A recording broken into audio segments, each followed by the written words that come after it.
Hello बच्चों, कैसे हैं आप लोग। मैं राहुल विद्या मंदिर क्लास में आपका फिर से स्वागत करता हूं। जैसा कि बच्चों हम लोग पिछले वीडियो में पढ़ चुके थे, अपने सिलेबस के बारे में जान चुके थे। आज हम अपने उसके आगे पढ़ेंगे। आज हम अपने इतिहास का अपना पहला अध्याय यूरोप में राष्ट्रवाद का उदय, उसके बारे में हम लोग पढ़ेंगे।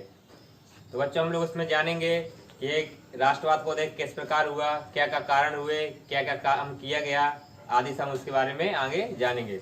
तो बच्चों हम लोग की जो हेडिंग है उसको देखते हैं। जो हम लोग की हेडिंग है बच्चों वो है यूरोप में राष्ट्रवाद का उदय। यानी बच्चों हम लोग का जो यूरोप में था उस टाइम राष्ट्रवाद का उदय कैसे हुआ। 18वीं शताब्दी में यूरोप में राजाओं का शासन था। यानी बच्चों उस टाइम क्या था, यूरोप में राजाओं का शासन था। तो फिर अब वहां की शासन प्रणाली राजतंत्रीय थी। यानी बच्चों वहां पर राजाओं का शासन था। तो वहां पे शासन इस प्रकार चलता था कि राजा के बाद उसका पुत्र होगा, उस पुत्र के बाद फिर उसका पुत्र होगा, ये ऐसे ही राजतंत्र चलता आ रहा था। फिर क्या है, उस समय समाज में कुलीन वर्ग के लोगों, यानी बच्चों कुलीन वर्ग जो होता है उसमें मतलब बहुत बड़े लोग, जमींदार लोग आदि उसमें सब आते थे। तो वो लोग तो मतलब कुलीन वर्ग के लोगों का प्रभुत्व था। यानी उस टाइम क्या था, जो कुलीन वर्ग के लोग थे उन लोगों का प्रभाव ज्यादा था और आम जनता की जो दशा थी बहुत ही खराब थी।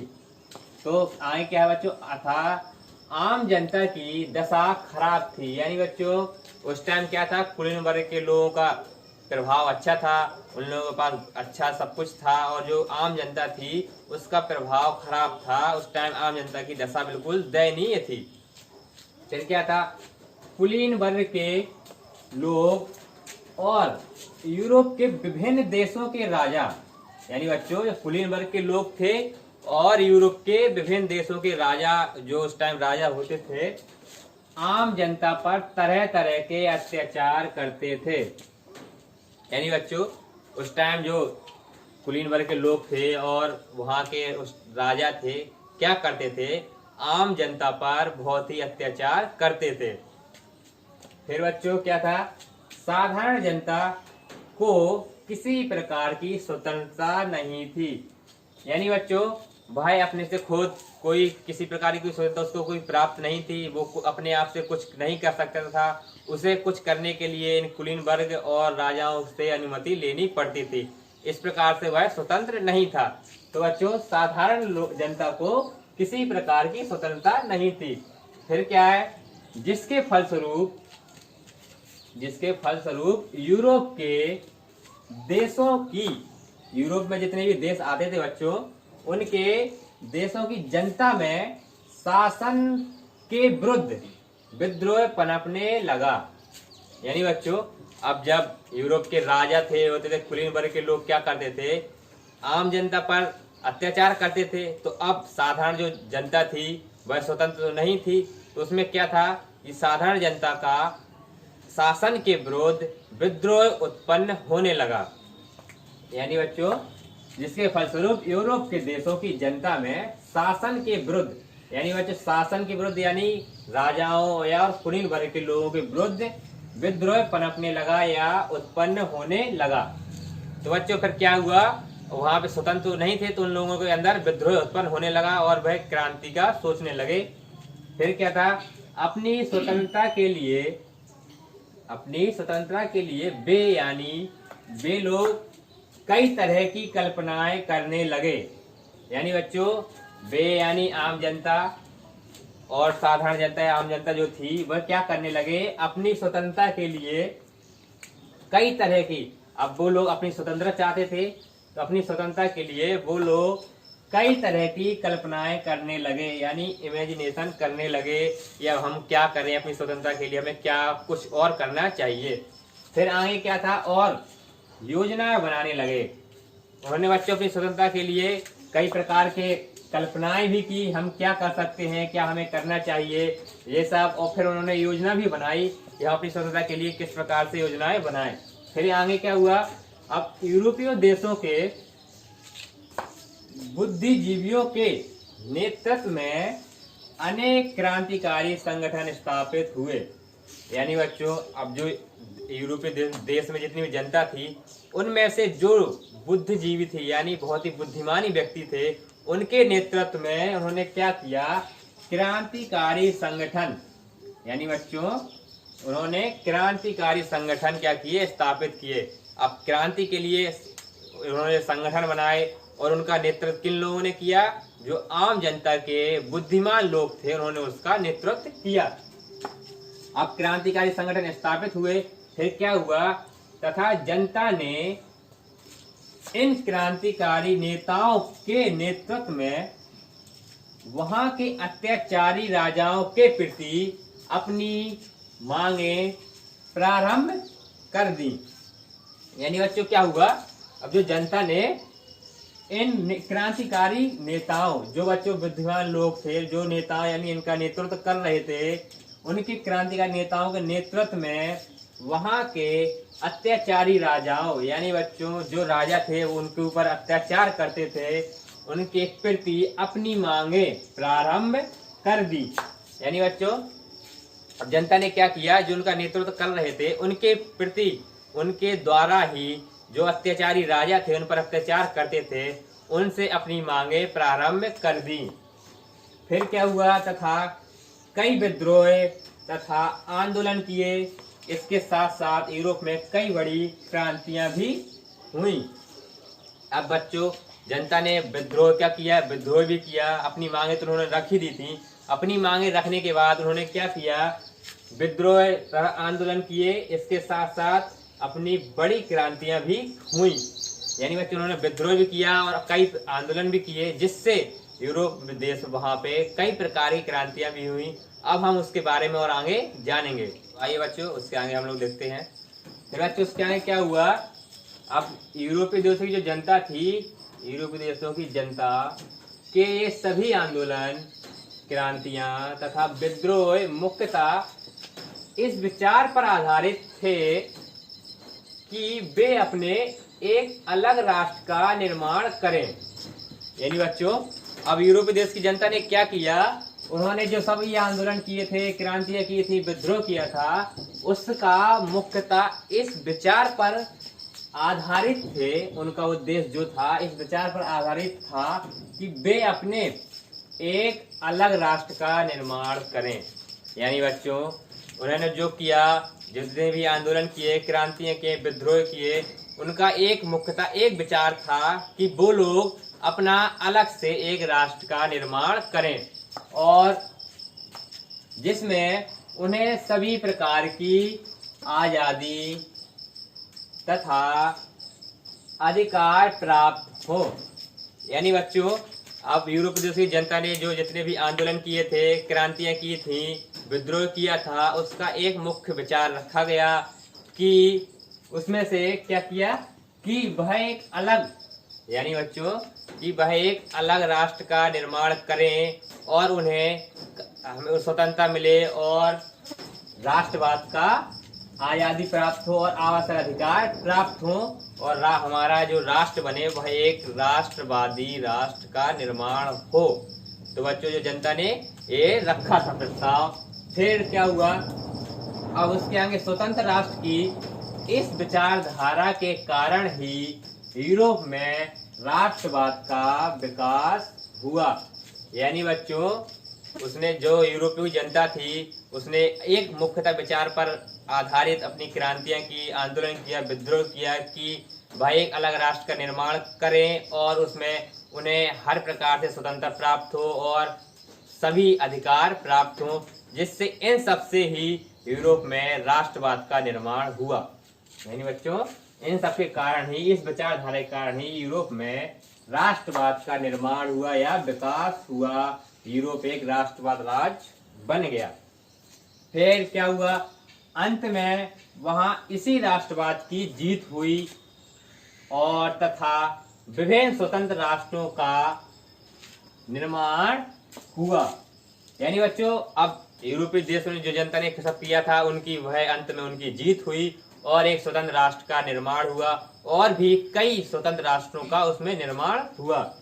उनके साथ साथ विभिन्न स्वतंत्र राष्ट्रों का भी उसमें क्या हुआ, निर्माण हुआ। अब क्या था, धीरे धीरे वहां राजतंत्र की समाप्ति होती गई। यानी बच्चों धीरे धीरे क्या हुआ कि अब राजतंत्र को समाप्त करके राष्ट्रवाद की साम्राज्य की स्थापना हुई तथा वे देश जो साम्राज्यवादी देशों के अधीन थे एक बाद एक स्वतंत्र होते चले गए। यानी बच्चों अब क्या था, जो भी कई साम्राज्यवादी देश थे उनके जो अधीन देश थे वह एक के बाद स्वतंत्र होते गए और स्वतंत्र राष्ट्र का निर्माण होता गया। तो यही उसने बात कही थी कि जो देश साम्राज्यवादी देशों के अधीन थे एक के बाद एक स्वतंत्र होते चले गए। सभी लोग स्वतंत्र होते गए और स्वतंत्र राष्ट्रों का निर्माण भी हुआ। अब उन देशों के नागरिकों को सभी प्रकार की आवश्यक आजादी तथा अधिकार प्रदान किए गए।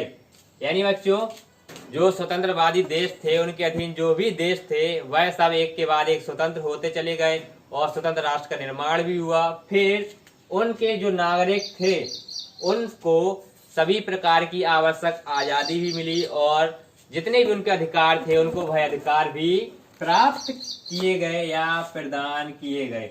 फिर बच्चों उसके बाद क्या हुआ, अब इस प्रकार यूरोपीय देशों में राष्ट्रवाद के उदय के फलस्वरूप साम्राज्यवाद एवं राजतंत्र के विरुद्ध अनेक क्रांतियां तथा विद्रोह हुए। यानी बच्चों अब आगे भी जो भी देश बचे हुए थे उन्होंने भी क्या किया, इन सबको देखकर भी वहां राजतंत्र और साम्राज्यवाद के विरुद्ध क्रांतियां और आंदोलन किए। फिर क्रांति आंदोलन करने के बाद अब जितने भी वहां पे हुए थे तो उनमें भी अब यूरोप में राष्ट्रवाद राज्यों की स्थापना संभव हुई। यानी बच्चों जो धीरे धीरे करके एक के बाद एक स्वतंत्र राष्ट्र हुए थे, स्वतंत्र राष्ट्र का निर्माण हुए था, उनके बाद भी जो जितने भी देश बचे हुए थे वहां पर भी राजतंत्र और स्वतंत्रवादियों के खिलाफ विद्रोह हुआ, क्रांतियां हुई, जिससे वह राष्ट्र भी स्वतंत्र राष्ट्र में निर्माण संभव हो सका और वह स्वतंत्र हुए। तो बच्चों इसका आप स्क्रीनशॉट ले लीजिए और लिख लीजिए। जो उसके आगे जो क्रांति हुई हम जानते हैं कि कौन कौन सी क्रांति उसके आगे हम पढ़ते हैं। तो बच्चों वहां पे क्या हुआ, एक फ्रांस की क्रांति हुई, इसको इंग्लिश में पढ़ेंगे फ्रेंच रेवोल्यूशन। फिर बच्चों क्या हुआ कि जो फ्रांस की क्रांति थी, फ्रांस की क्रांति कोई अनहोनी घटना नहीं थी। यानी बच्चों जो फ्रांस की क्रांति थी वह कोई एक आम घटना नहीं थी, इससे काफी कुछ प्रभाव हुआ, बल्कि वर्षों से चली आ रही दुर्व्यवस्था एवं कुशासन का परिणाम थी। यानी बच्चों फ्रांस की घटना यानी फ्रांस की क्रांति कोई आम क्रांति नहीं थी, यह वर्षों से चले आ रहे दुर्व्यवहार और कुशासन के विरुद्ध, यानी बच्चों कुशासन के विरुद्ध का उसका परिणाम था। जो ये क्रांति थी यह उस टाइम से चले आ रहे दुर्व्यवहार और कुशासन के परिणाम था। फिर क्या था, 18वीं शताब्दी के उत्तरार्ध में फ्रांस में निरंकुश और स्वेच्छाचारी सम्राटों का शासन था। उस टाइम क्या था बच्चों, 18वीं शताब्दी चल रही थी, उत्तरार्ध में फ्रांस में क्या था, निरंकुश और स्वेच्छाचारी सम्राटों का शासन था, यानी राजतंत्र था और जो राजा थे अपनी स्वेच्छा से राज करते थे और अपना शासन करते थे। फिर इस समय पादरियों, सामंतों एवं उच्च अधिकारियों को राज्य की ओर से विशेष अधिकार प्राप्त थे। यानी बच्चों उस टाइम क्या था, जो पादरी थे, पादरी यानी जो चर्च में लोग रहते हैं, बड़े लोग, सामंत और संपन्न लोग और उच्च अधिकारी थे, उन लोगों को एक विशेष अधिकार प्राप्त था। उस टाइम विशेष अधिकार यह प्राप्त था कि उन लोग कोई कर नहीं चुकाना पड़ता था। यानी बच्चों आप लोगों ने कक्षा 9 में फ्रांस की क्रांति पढ़ी होगी, उसके आगे इसमें दिया है, उसको अच्छे से आप लोग पढ़ लीजिएगा। फिर क्या था, कर नहीं चुकाना पड़ता था, यही उनको एक विशेष अधिकार प्राप्त थे। फिर ये लोग वैभव एवं विलासिता पूर्ण जीवन व्यतीत करते थे। यानी बच्चों जो एक लोग थे, पादरी हुए, संपन्न लोग यानी सामंत लोग और उच्च अधिकार के लोग थे, उनको विशेष अधिकार प्राप्त तो थे ही उसके बावजूद ये लोग वैभव यानी अच्छे संपन्न से और विलासतापूर्ण अच्छे तरीके से जीवन यापन करते थे। फिर क्या था, लेकिन साधारण वर्ग की दशा अत्यधिक शोचनीय थी। यानी बच्चों जो साधारण दशा थी यानी साधारण जनता थी, साधारण लोग थे, उन लोगों की दशा का क्या था कि वह अत्यधिक शोचनीय थी यानी दयनीय थी। और फिर क्या था, उनका जीवन स्तर निम्न कोटि का था। यानी बच्चों जो ये साधारण लोग थे, साधारण वर्ग था, इसमें जो लोग आते थे उनकी दशा अत्यधिक शोचनीय थी यानी अत्यधिक दयनीय थी। और उनका जो जीवन स्तर था वह निम्न कोटि यानी नीचे स्तर पर आता था। फिर क्या था बच्चों, अब इसका मुख्य कारण राजाओं की निरंकुशता, अयोग्यता एवं शासन संबंधी विभिन्न अनियमितताएं थी। अब बच्चों इसका कारण यानी फ्रांस की क्रांति का कारण क्या था कि जो राजा थे उनकी निरंकुशता, अनियमितता और अयोग्यता यानी उनमें कोई योग्यता ही नहीं थी, फिर भी वह शासन करते थे। इसके एवं शासन से संबंधित यानी वो अपने मनमाना शासन करते थे, किसी पर भी अत्याचार करते थे। इसके क्या था कि इससे संबंधित जो शासन था विभिन्न अनियमितताएं थी, उसी कारण यह मुख्य कारण बना क्रांति का यह क्या हुआ, एक मुख्य कारण बना। फिर उसके बाद क्या हुआ, अब जब फ्रांस के राजा और रानी यानी बच्चों फ्रांस के राजा उस टाइम राजा था एक लुई 16वां और रानी थी मैरी एंतोएट। तो उस टाइम क्या था बच्चों, फ्रांस के राजा और रानी की सवारी के पीछे यानी बच्चों ये लोग जो राजा रानी थे कोई सवारी कर रहे थे यानी कहीं जा रहे थे, उनके पीछे भूखी नंगी जनता यानी भूखी थे और उन लोगों के पास कुछ था नहीं खाने पीने के लिए, उससे वो जनता भूख से व्याकुल यानी खाने के लिए कुछ नहीं था तो उन्हें भूख बहुत ज्यादा थी, उससे व्याकुल होकर वह रोटी दो का नारा लगाने लगे।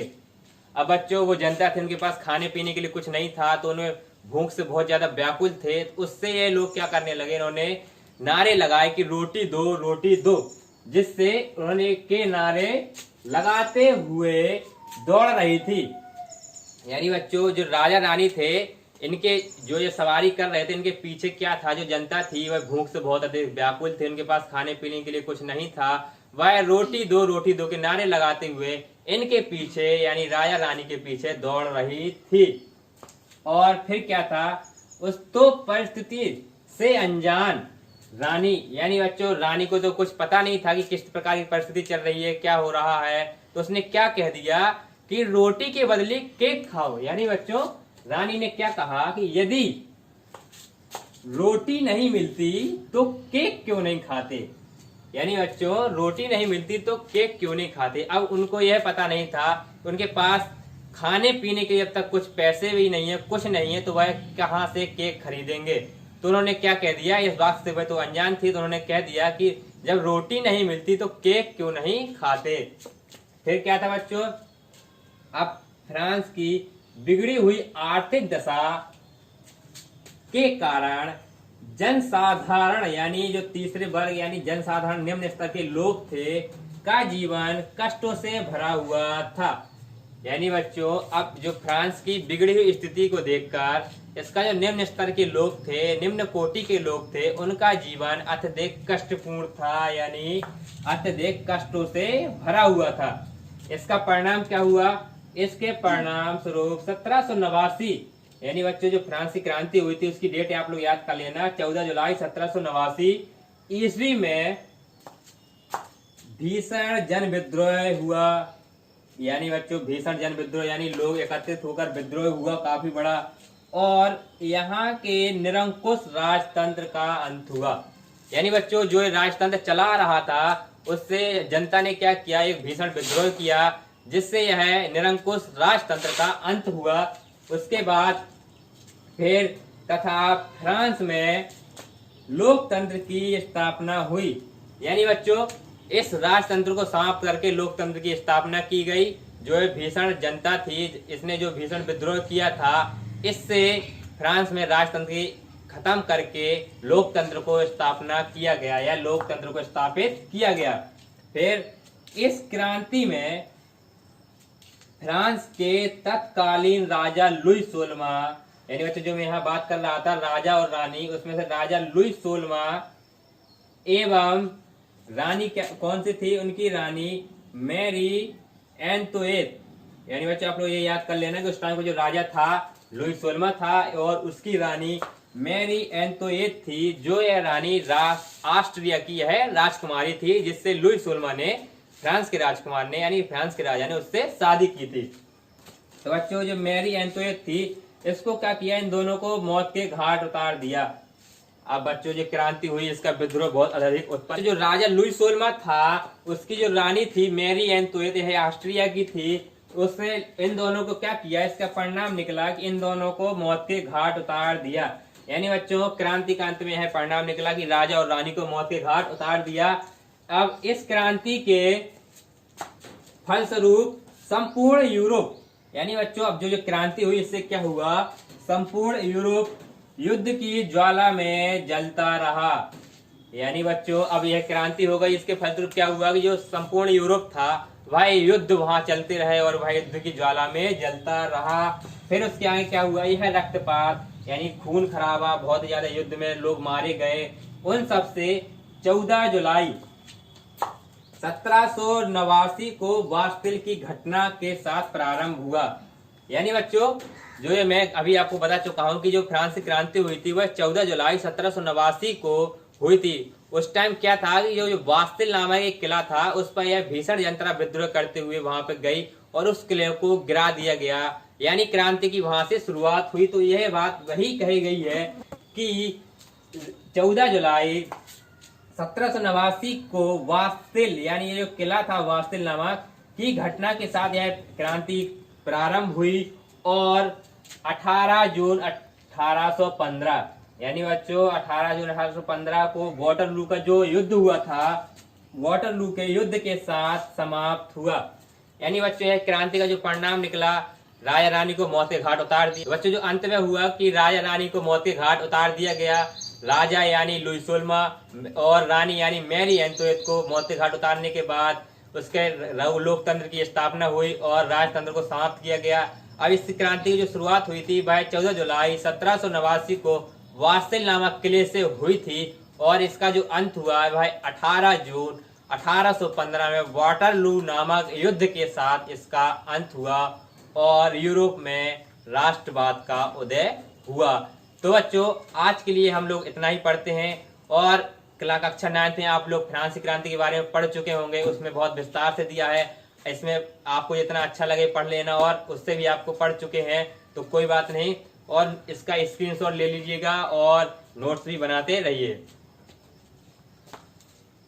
आज के लिए बस इतना ही, हम इस वीडियो में आज के लिए बस इतना ही छोड़ते हैं और अगली वीडियो में हम इसके आगे और क्या हुआ, कितने कारण हुए, फ्रांस क्रांति का प्रभाव क्या पड़ा, इसके राजनीतिक कारण, बहुत सारे इसके जो कारण है वो सब इसके बारे में आगे पढ़ेंगे। और बच्चों आप हमारे चैनल को लाइक करें, सब्सक्राइब करें और शेयर करें। धन्यवाद।